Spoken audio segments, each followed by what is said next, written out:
This man keeps finding priceless treasures from the White House right here in Tampa Bay in places you wouldn't expect. I mean, it was just kind of shock.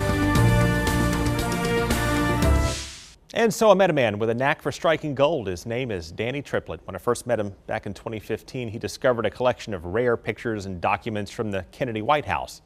He just called me back to say that he found something else. 2 years ago, we discovered a gold mine. Priceless, one-of-a-kind photos of President John F. Kennedy, tucked away in a small house in South Tampa. When I opened that big box and started looking at what I found, I was like in amazement. I mean, I really did get the chills. I mean, I was just like, wow. So Danny Triplett manages estate sales, and a family from Pennsylvania asked him to check out some boxes that belonged to their departed aunt, who had very close access to the White House, or Camelot, as it was known back then. And then I opened the envelope and saw these pictures, and I was just like, wow, wow, wow, what do I do, you know?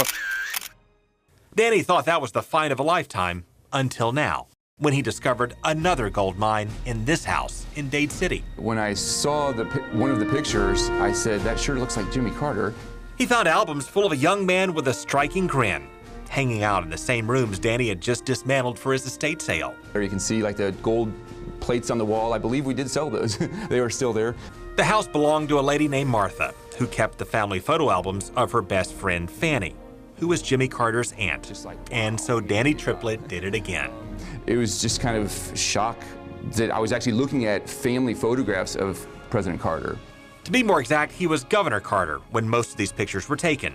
This is Carter taking advice from his uncle Tom Gordy. We know that because the handwritten note in the back reads, "You can tell the governor is listening to advice given by his uncle."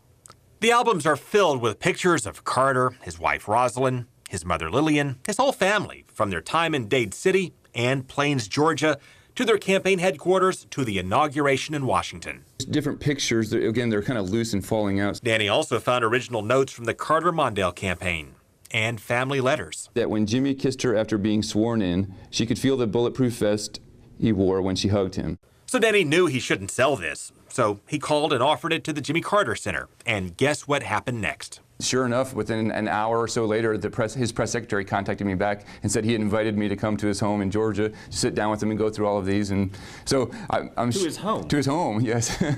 And so Danny is spending this weekend with Jimmy and Rosalynn Carter as their house guests to thank them for finding the family albums they thought were lost in time.